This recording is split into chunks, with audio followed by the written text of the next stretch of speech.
Muito boa noite a todos. Estamos aqui mais uma vez pelo convite da instituição, da Associação Espírita Conservação e Vida, para fazer uma reflexão sobre o tema que foi proposto, que é o Espiritismo e a Economia. A princípio parece um pouco complicado, mas a gente vai tentar fazer uma reflexão. Vamos aqui ler primeiro uma pequena página do Vida Feliz, fazer a nossa oração e depois começamos a nossa reflexão. Do livro Vida Feliz: vive sempre em paz. Uma consciência tranquila que não traz remorsos de atos passados, não teme ações futuras, gera harmonia.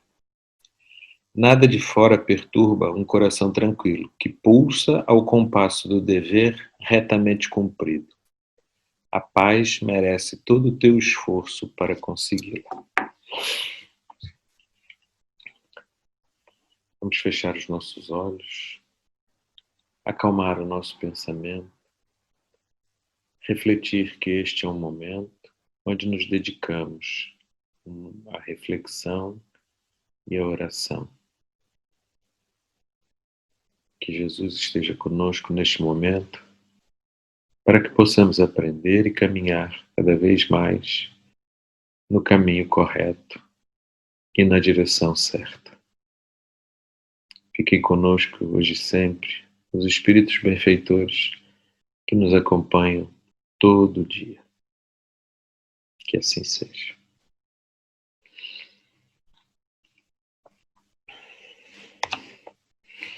Então, dando continuidade à nossa reflexão, vamos fazer aqui a apresentação do que nós temos para hoje, que é o Espiritismo e a Economia. Vamos começar falando um pouco sobre o que é a economia, não é? Fazer um ponto de avaliação, um ponto de reflexão sobre o que é a economia, para nós podermos depois fazer o desenvolvimento junto com a parte espiritual. Então, a economia é uma palavra que vem do grego, não é? Oikos, que significa casa ou patrimônio, e nomos, que é a regra ou norma. Então, seriam as regras da casa. Aqui, curiosamente, isto está vocacionado para a administração doméstica, para a administração do lar. Numa fase inicial, a origem da palavra economia era para essa reflexão e para essa organização da administração doméstica. Mais tarde acrescenta-se a palavra grego, né? A palavra política, que vem do grego polis, que vem de cidades. Então, a administração deixa de ser doméstica e passa a ser a administração das cidades, a economia das cidades, né? Desta forma, se deixava claro que a economia tinha como objetivo específico a sociedade, não o indivíduo ou unidade familiar.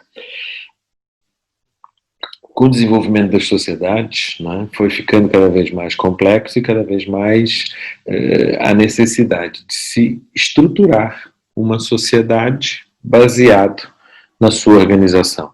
Então, a economia passa a ter esta conotação, né? A política econômica vai vocacionada para mais do que uma unidade familiar, né? Para mais que uma pessoa, vai para toda a sociedade. Então a economia vai gerir, vai organizar de certa forma toda a sociedade que necessita, que vem desenvolvendo, vem fazendo o seu crescimento, não é? A economia também é uma ciência que estuda a produção, distribuição e consumo de bens e serviços, e que estuda as formas de comportamento humano resultantes da relação entre as necessidades dos homens e os recursos disponíveis para satisfazê-las, não é? Então, vai ser uma ciência que vai perceber as necessidades, perceber o que a sociedade precisa, não só a família, mas sim vir suprir todos esses requisitos, todas essas...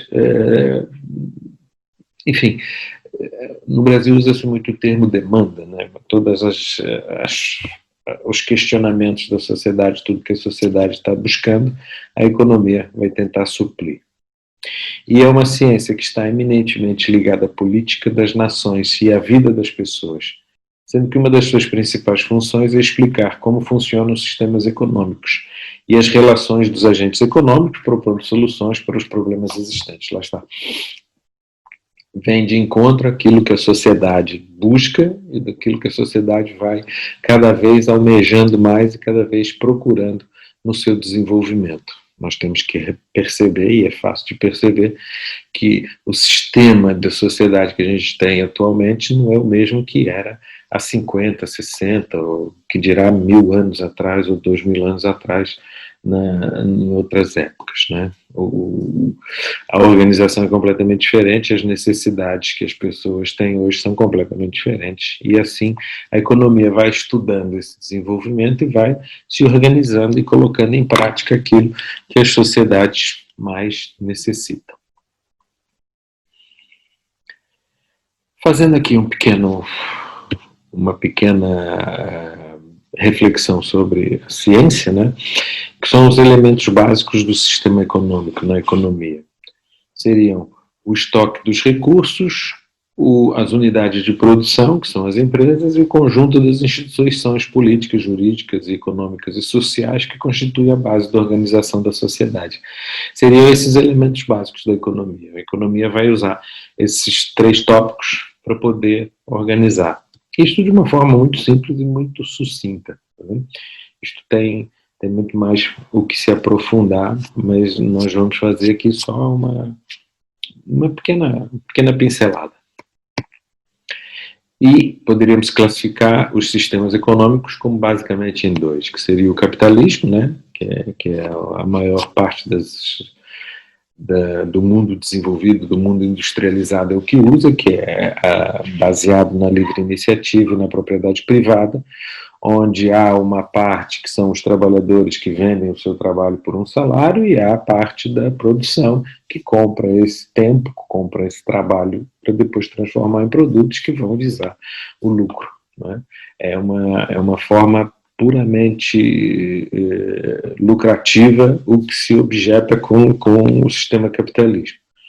E o socialismo, que é mais baseado numa propriedade coletiva, numa propriedade pública, onde todos são basicamente detentores, de uma certa forma, de todos os bens, né, onde a organização política domina, e procura-se ter uma igualdade, uma forma de todos estarem num patamar mais igual, não havendo a concorrência, não havendo a competitividade entre as empresas, sendo um lucro, uma coisa muito controlada.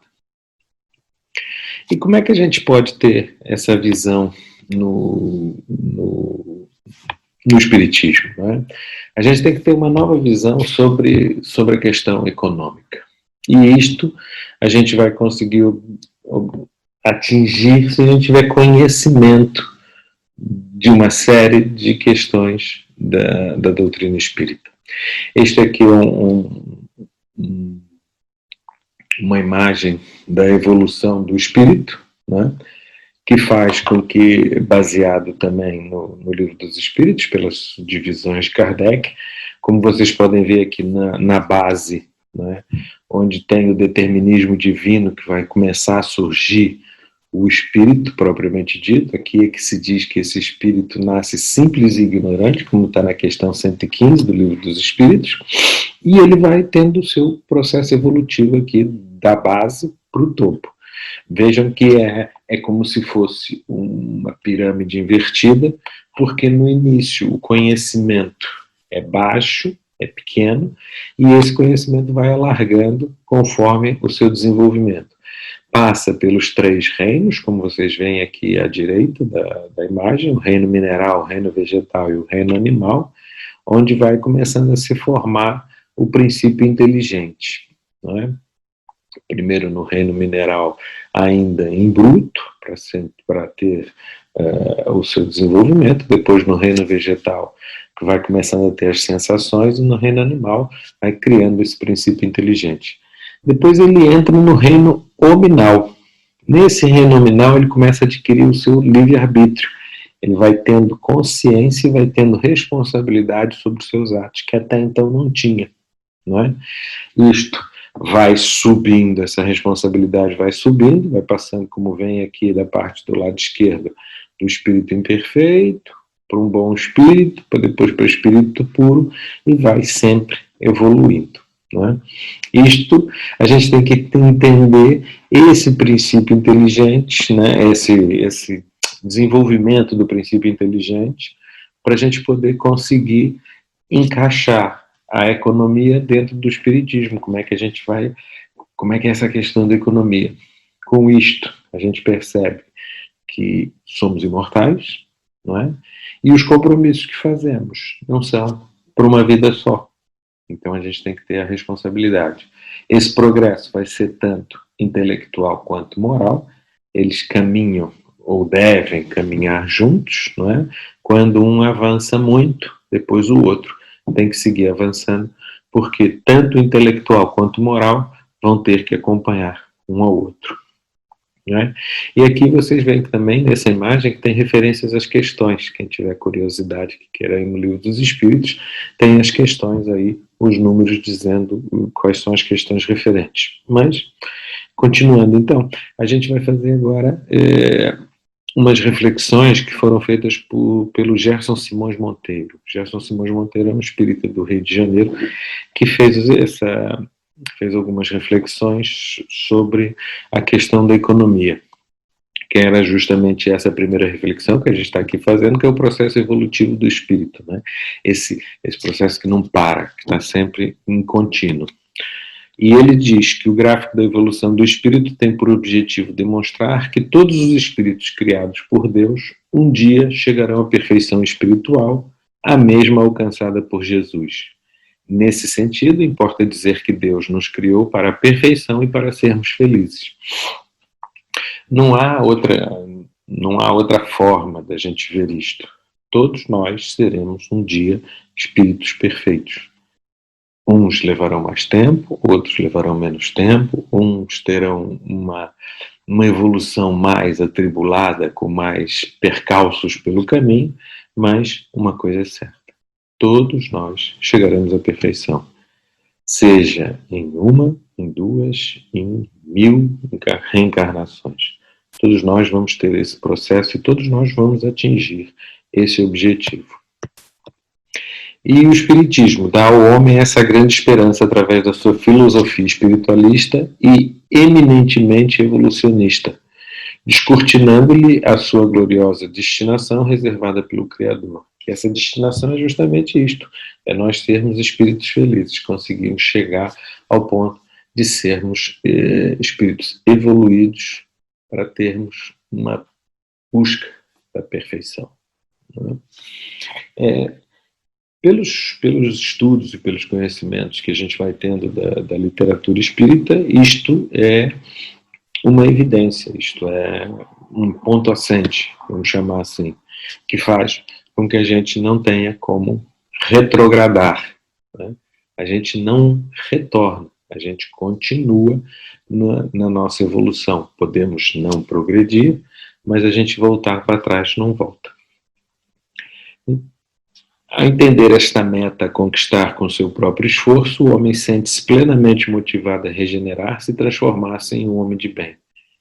Ou seja, se eu tiver o conhecimento que vou chegar lá, e isto é um objetivo a ser alcançado, que é lógico, quanto mais rápido for, melhor para todos, não é? Cada um vai chegar lá, quero chegar mais rápido. Se eu vou ter que ir para lá, vamos chegar lá mais rápido. Isto faz com que, pelo seu esforço, ele tenha a motivação de se mudar, de se regenerar e transformar num espírito melhor. Isto vai ter, mais para frente a gente vai entender por que é importante a gente entender esse processo evolutivo. Uma segunda reflexão que é feita, né, numa proposta de uma nova economia que a gente pode fazer, é justamente essa questão de todos nós estarmos fadados, todos nós estarmos destinados a chegar num momento de evolução maior. E isto a gente vai ter que recorrer agora ao Livro dos Espíritos, no capítulo da Lei da Igualdade, que Kardec faz algumas questões aos espíritos, e a primeira delas é que as desigualdades das condições sociais é uma lei natural. O que ele está querendo saber? Se essa desigualdade que existe hoje no mundo, e existiu durante todos esses tempos, se isto é uma lei de Deus, se é uma lei natural, se foi Deus que determinou que nós teríamos que ter essa desigualdade. E eles dizem que não, que é a obra do homem, não de Deus. O momento de desigualdade que nós temos na nossa sociedade, somos nós que criamos, com o nosso livre-arbítrio. Quando a gente passa para aquele momento do hominal, do reino nominal, somos nós que temos a responsabilidade pelos atos que vamos fazendo. Essa desigualdade é criada pelo homem, e não por Deus. Porque Deus criou todos, né, na fase inicial de espírito, não no renascimento de cada um, mas na fase inicial de espírito, todos somos simples e ignorantes. E a pergunta, se a desigualdade desaparecerá um dia, não é? E a resposta, só as leis de Deus são eternas, ou seja, se ele está dizendo no primeiro item, né, da 806, que isto é um problema do homem, não é uma lei divina, não é? Ela vai mudar. Certamente essa regra da desigualdade vai mudar, porque não é uma lei de Deus. Só as leis de Deus são eternas, né? Não há vez desaparecer pouco a pouco, todos os dias, ou seja, essa desigualdade não vai desaparecendo. Se a gente for pensar há alguns anos atrás, que nem todos tinham condições de atingir, hoje a grande maioria tem condições de atingir, por exemplo, sanidade, água, assistência médica, coisas desse tipo, né? A gente é que nós muitas vezes falhamos porque temos as coisas adquiridas como certas, não é? E esquecemos tudo o que foi preciso para chegar até aqui. Então eles dizem que a desigualdade desaparecerá juntamente com a predominância do orgulho e do egoísmo. O orgulho e o egoísmo são consideradas as maiores chagas da sociedade pelos relatos dos espíritos que vão chegando, né? Então é importante que, enquanto tiver o orgulho e o egoísmo, isto vai acontecer. Quando eles desaparecerem da Terra, vai haver uma grande melhoria. Restando tão somente a desigualdade do mérito. Então, com a predominância, essa desigualdade desaparecerá juntamente com a predominância do orgulho e do egoísmo, restando tão somente a desigualdade do mérito. Ou seja, aquele que tiver mais mérito é que vai criar desigualdade e vai depender, logicamente, individualmente de cada um de nós buscar esse mérito ou não. Então, quando desaparecer o orgulho e o egoísmo, nós vamos ter as desigualdades de mérito, o que cada um merece. Chegará um dia em que os membros da grande família dos filhos de Deus, da família terrena, no caso, não mais se olharão como de sangue, mais ou menos puro, pois somente o espírito é mais puro ou menos puro. Isto não depende da posição social. Aqui na questão do sangue mais ou menos puro, né, nas questões familiares, ainda hoje na Índia a gente tem a divisão da sociedade por castas, né? Uma família tem mais direito do que a outra simplesmente por ser membro daquela família. Então isto vai denotando, vai mostrando as nossas imperfeições, e o espírito vai dizendo que isto desaparecerá quando a gente não olhar mais por as questões de sangue, mas sim pelas questões do espírito. Na questão 811, Kardec pergunta se a igualdade absoluta das riquezas é possível e existiu alguma vez. Aqui, repara que a gente está falando indiretamente de economia, né? A gente está falando também da parte econômica, da parte material das questões. E os espíritos respondem, não é possível. A gente nunca vai conseguir ter uma igualdade absoluta das riquezas. A diversidade das faculdades dos caracteres se opõe a isto. Ou seja, não há capacidade, mesmo que você forneça a mesma quantidade financeira, o mesmo montante financeiro para dois indivíduos que tenham capacidades diferentes, né, as faculdades diferentes, Isto vai fazer com que eles se multiplicam, não é? Existem aquelas parábolas que Jesus contou sobre as parábolas da multiplicação das moedas, né? que ele conta que dá o mesmo dinheiro para cada um dos filhos, e cada um vem com uma resposta diferente, com uma atitude diferente. Isto vai ter, o mérito de cada um, né? A faculdade de cada um é que vai fazer com que nós tenhamos esse processo e vá criar essa desigualdade, que não é de todo ruim. É importante ter conhecimento e capacidade de usá-la em prol dos outros. E Kardec ainda pergunta: há homens, entretanto, que creem estar nisso o remédio para os males sociais. Que pensais disso? Ou seja, todos estarem iguais na questão material, né? As riquezas serem todas iguais, isso seria a solução. E os espíritos respondem que são sistemáticos ou ambiciosos e invejosos. São pessoas ou homens que pensam isto, são sistemáticos ou ambiciosos e invejosos. Não compreende que a igualdade seria logo rompida pela própria força das circunstâncias. Combatei o egoísmo, pois essa é a vossa chaga social, e não correi atrás de quimeras. As quimeras são aquelas coisas impossíveis, né? Ou utópicas, difíceis de acontecer. Essa quimera de todos terem a mesma riqueza, todos estarem na mesma posição social, não tem razão de ser, não vai conseguir, porque depois, lá está, na primeira parte ele responde que cada um tem uma faculdade e uma capacidade diferente de gerir essas riquezas. Então, em vez de a gente ficar buscando que todos tenham o mesmo, a gente acaba com o egoísmo, que isso indiretamente vai resolver essas questões de diferenças de riqueza. Na questão 812, se a igualdade das riquezas não é possível, acontece mesmo com o bem-estar? Ou seja, Kardec quer saber se, apesar de sabendo que a diferença, a igualdade na riqueza pode ser, se na questão do bem-estar individual poderia ter todos o mesmo bem-estar. E os espíritos que respondem que não. Mas o bem-estar é relativo a cada um, é relativo e cada um poderia gozá-lo, se todos se entendessem bem.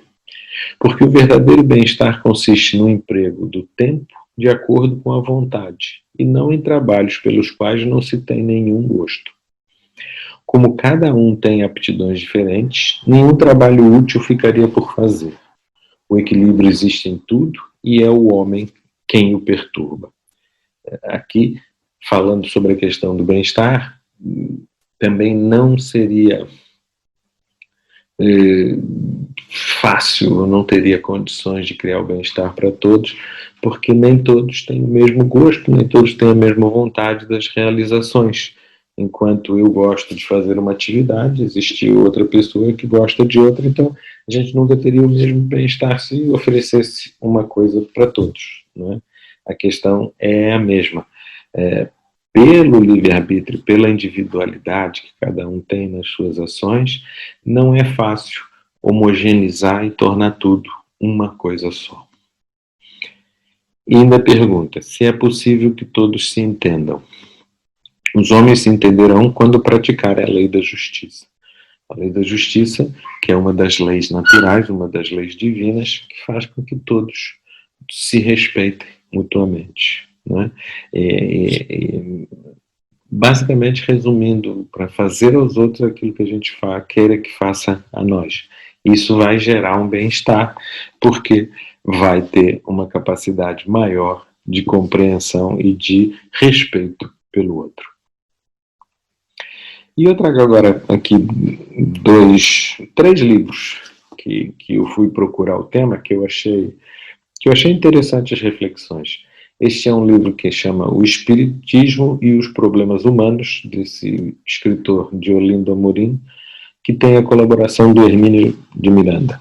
Também é um livro muito interessante, que ele fala sobre os vários problemas humanos. E no item 9, ele põe a ordem econômica e a ordem moral. Então ele faz uma reflexão e uma discussão sobre isto. Então, ele diz que a origem do antagonismo entre as coisas de Deus e as de César está no falso pressuposto que as ações da terra confinam com a terra e por isso não tem relação alguma com as ações da vida espiritual. Ou seja, a grande questão do antagonismo, não é, das questões econômicas ou materiais, se a gente quiser chamar, e as questões morais, não é, as coisas de César e as coisas de Deus, é justamente o nosso esquecimento de que tudo se relaciona, que tudo está ligado, né? Tudo está interligado. Tal concepção, que já serviu muitas vezes para justificar transações ilícitas ou acomodar situações comprometedoras, criou o abismo entre o que é da terra e o que é de Deus, como se o mundo material não tivesse comunicação com o mundo espiritual. Isto já serviu para justificar transações ilícitas. Por quê? Alguns de nós encarnados teríamos a sensação de que isso é uma questão material, eu resolvo a parte material.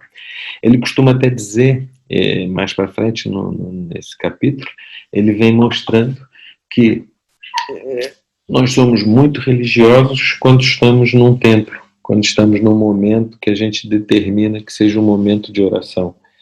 E nós esquecemos desse momento, nós achamos que estamos ligados ao mundo espiritual somente nesses momentos, e então, num outro momento mais materialista, a gente se esqueceria e faria algumas coisas ilícitas, ou que não seriam muito corretas, se desculpando e dizendo que agora não é hora de eu estar ligado à espiritualidade. E o que a gente já sabe, e aqueles conceitos do espiritismo que vão fazendo com que a gente tenha, pela nossa imortalidade, pela nossa evolução, que vamos chegar à perfeição mais rápido ou mais lentamente, isto vai trazendo a informação que a gente necessita e o substrato, né? No fundo, as coisas que nós necessitamos para entender que nós estamos ligados ao mundo espiritual 24 horas por dia, né? E estamos ligados ao mundo material 24 horas por dia também.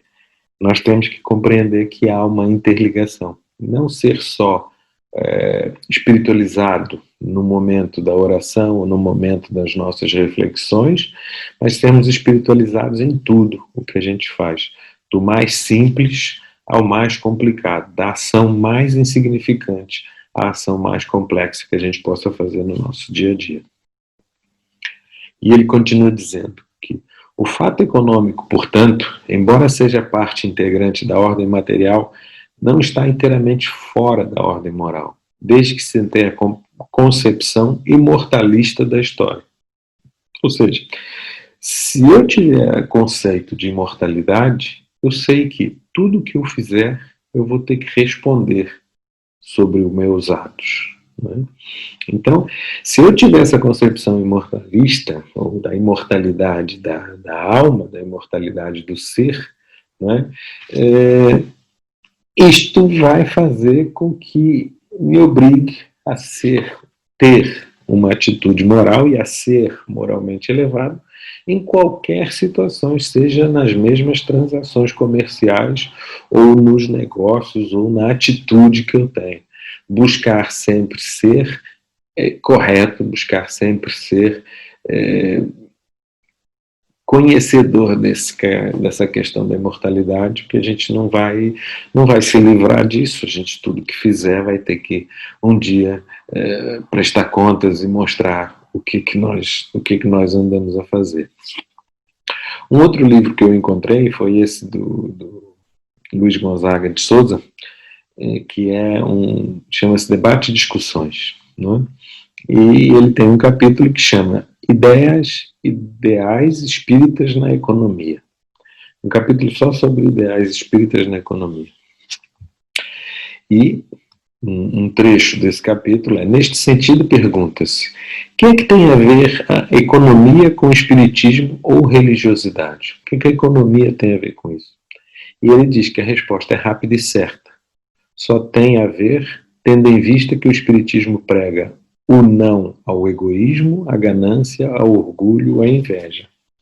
E tudo aquilo que faça com que o ser humano fique mais rico, mais prepotente, mais orgulhoso, em detrimento dos mais fracos. Então, se eu tenho, né, se eu sei que o Espiritismo prega esse não ao egoísmo, ganância, orgulho e inveja, né, esses fatores econômicos vão fazer com que eu tenha uma responsabilidade sobre isto. Se essa questão material, se esse dinheiro, vamos dizer assim, gerar egoísmo, ganância, orgulho e inveja, eu estou fazendo um mau uso dele, né? E tudo aquilo que faça com que o ser humano fique mais rico, mais prepotente, mais orgulhoso, em detrimento dos mais fracos. Ficar mais rico não é um mal, está na lei do progresso, que é uma lei natural, imutável, que é uma lei de Deus. Não é ruim, não é condenável ficar mais rico se for fruto de um trabalho lícito. Agora, se eu usar essa minha riqueza para criar uma prepotência e ser orgulhoso, ser ganancioso, criar inveja em torno disso e fazer subjugar os mais fracos, aqueles que estão, por exemplo, pensando numa pessoa que é responsável por uma empresa que tem vários funcionários. Se eu usar essa minha posição de bem-sucedido economicamente, mais rico, mais poderoso, subjugando os outros, isto sim vai criar o meu compromisso, né? Vai gerar esse desconforto e esse compromisso que vai atrasar a minha evolução. E ele ainda faz a pergunta e responde no capítulo, né? A economia pode viver com a religião espírita? A gente pode conviver com a questão financeira, com a questão econômica, a gente pode mexer com dinheiro, né? Pode e deve, porque o espiritismo busca harmonia entre todos. Não adianta eu querer ser muito... ficar à margem do sistema. Nós vivemos num mundo material. É lícito que a gente faça uso do dinheiro e das condições que vamos angariando.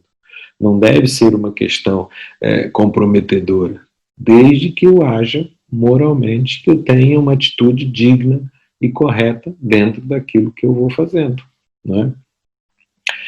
Prega a justiça em todos os níveis, ensina o caminho da verdade e da vida, mostra como se pode conviver com a riqueza sem dela explorar e escravizar ninguém. Mas tá, eu vou fazer o uso da minha riqueza sem ter que prejudicar ninguém, sem criar nenhum tipo de desconforto a ninguém, tendo um equilíbrio entre aquilo que eu uso, né, e aquilo que eu ganho, não fazendo disso um descontrole.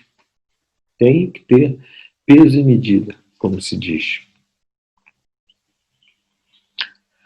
Ao se ler os princípios espíritas, tranquilamente vai se observar que a economia se enquadra facilmente em seus preceitos instrucionais sem vacilação, sem dogmatismo ou fanatismo, ao mundo dos espíritos. Porque o mundo deles é este, aqui onde se vive cotidianamente. Não há desvinculação do mundo espiritual e do mundo terreno. É tudo uma coisa só. Não adianta eu achar que, não, eu quando estou dormindo é que eu vou me ligar ao mundo espiritual e agora que eu estou aqui acordado e fazendo aqui as minhas coisas, eu não preciso me preocupar com isso. Não, essa ligação, esse intercâmbio é constante, o tempo todo, né? São mais eles que nos comandam do que a gente imagina. Então, isto posto, precisa-se somente viver e deixar que os outros também vivam dentro de sua faixa vibratória, respeitando cada um, o momento de evolução de cada um, não impondo absolutamente nada. Sendo ricos e ou pobres, conscientes de sua situação e todos se ajudando na busca de um mundo melhor, sem distinção de alguém, fazendo aos outros aquilo que a gente queria que fizesse para nós. né? E é muito pertinente a gente falar sobre isto nestes momentos, né? Porque estamos todos passando por uma situação a nível mundial que é preocupante, tanto a nível sanitário, de saúde, como econômico. E o que isto quer dizer? O que chama a atenção para cada um de nós? Porque cada um vai viver a situação a seu modo. Cada um vai ter a sua faixa vibratória no seu tempo. E a gente vai ter que entender que esses momentos de crise, esses momentos nessas situações, são uma forma de nos chamar a atenção e nos trazer a realidade do que nós andamos a fazer até hoje. O que nós temos de compromisso e como é que a gente pode viver de uma forma diferente. É muito comum agora a expressão do novo normal, né? Nós vamos levar uma vida nova, diferente. E como é que encaixa a economia nisto tudo? Como é que encaixa o espiritismo? O espiritismo vai me trazer a consciência da minha imortalidade, vai trazer a consciência que eu sou um ser que vive constantemente ligado ao mundo espiritual, então vai me trazer essa tranquilidade, vai me trazer essa paz que vai me permitir encarar e suportar aquilo que vier, aquilo que for reservado para cada um de nós. Então, tem esse outro livro também, que é de um senhor chamado Donizete Pinheiro, que fala Gestão de Crises Emocionais. É muito, muito oportuno para o momento, né? Para todos nós que estamos assim num momento de incerteza, num momento de busca de como é que a gente vai ultrapassar essa situação, essas questões que hoje se colocam, né? Então é muito pertinente esse livro. E tem o primeiro capítulo, que é sobre crises. Ele diz o seguinte: uma crise pode ser definida como sendo um evento que provoca mudança. Será que isso não provocou mudança no nosso dia a dia, na nossa vida, né? Então, isto é um momento de crise, porque a gente está num momento de mudança. A mudança, crise não no sentido pejorativo, no sentido desequilibrante do termo. Crise por quê? Porque vai me fazer reflexionar, vai me fazer pensar, vai me fazer tentar buscar uma nova forma de agir, que eu vinha tendo, que agora, por uma situação de mudança, eu tenho que também me adaptar e mudar. Eu, como espírito imortal, como aquele que precisa ter responsabilidade sobre seus atos, precisa ter uma nova atitude, né? Uma crise pode ser definida como sendo um evento que provoca mudança, num tempo qualquer da vida, em razão de acontecimentos internos que não foram superados, frente a outros novos convites, desejos e possibilidades de realização. Uma crise não quer dizer que seja uma coisa ruim, né? Por exemplo, ele dá exemplo no livro que um estudante de medicina que vai entrar no curso, um estudante que entra numa nova fase de vida, passa um estágio, vai entrar numa crise porque vai ter que se adaptar a uma nova realidade, a uma mudança, seja de escola, seja de grau acadêmico, seja de um novo desafio. Uma pessoa que muda de emprego vai para um trabalho melhor, inclusive, mais bem remunerado, com menos horas, com mais tranquilidade. Mas é uma crise. É uma crise porque ele tem que se fazer, tem que fazer uma nova adaptação e tem que surgir uma nova adaptação. Este momento que nós vivemos é um momento de crise, um momento de adaptação. A gente precisa ter a capacidade de refletir, escolher, fazer as melhores opções, usar do nosso livre-arbítrio para sermos nós a decidirmos aonde queremos, né? Lembra lá que o bem-estar também não pode ser igual, porque o que satisfaz um não satisfaz o outro. Entender e respeitar as individualidades e o que cada um busca.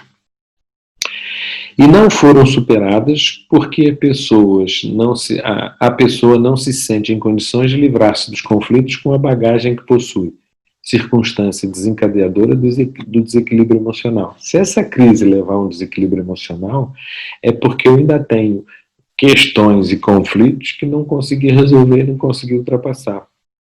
A crise, por si só, não cria um desequilíbrio emocional. Vai criar se eu não estiver equilibrado e se eu não tiver ciente ou consciente daquilo que eu tenho que fazer e daquilo que eu tenho que buscar neste momento. A crise, no entanto, é uma ocorrência natural na vida de todas as criaturas. Todos nós vamos passar por momentos de crises, uns mais, outros menos, de acordo com o seu grau de compreensão, predispondo a avanços significativos na história do ser humano. Vai gerar um crescimento e vai gerar um avanço, uma nova mudança. Na pior das hipóteses, sabendo como gerir uma nova situação, semelhante ou igual, num futuro. Então, que já é capaz de se perceber como alguém que existe, que pensa, que sente, que sonha e deseja ser feliz. Né? Todos nós temos esses objetivos. Quem não tem? Não é? Quem é? Uma vez o Divaldinho estava fazendo uma palestra no centro lá em Águeda, na Casa Espírita, no Consolação da Vida, ele perguntou: quem quer ser feliz agora? E todo mundo levantou a mão. Não é? Então, isto vai gerar a nossa felicidade. Todos nós queremos ser felizes. Todos nós queremos atingir esse estágio. Só que é preciso trabalho, é preciso conhecimento. A crise, no entanto, é uma ocorrência natural na vida. Já lemos isso. E uma questão do Livro dos Espíritos, que é a questão 930, onde o Gerson baseou as reflexões dele, daquelas primeiras reflexões, e havia mais, mas eu não trouxe para não ficar muito extenso, né? Que é a questão 930, que quando os espíritos respondem que numa sociedade organizada segundo a lei do Cristo, ninguém deve morrer de fome. Isto para a gente refletir e para a gente buscar no conhecimento e no entendimento de cada um de nós o que deve ser o nosso compromisso na sociedade que nós estamos. Né? O que o conhecimento espírita me torna mais responsável, o que me torna mais conhecedor e mais seguro para eu fazer uso desse momento da economia que eu tenho, da questão do que envolve a questão material, em ligação com o mundo espiritual. Nunca tomar como duas coisas separadas, porque nós, apesar de vivermos num mundo material, temos a nossa ligação ao mundo espiritual, continuamos o nosso processo evolutivo. Os conhecimentos que o Espiritismo traz fazem-me refletir sobre o meu momento, sobre a minha capacidade de suportar e de gerir as minhas crises, porque as crises são mudanças, todos nós vamos passar por ela, e tentar reflexionar e fazer uma atitude positiva, uma atitude de encarar as situações com a capacidade que nós temos. Se não tivermos, buscar a quem está junto de nós que nos auxilie, que nos ampare e que nos faça com que tenhamos o conhecimento para que possamos compreender aquilo que a gente tem que fazer no nosso dia a dia. Era a reflexão que eu trazia para a noite. Obrigado a vocês pela paciência, obrigado pelo convite, é sempre muito agradável.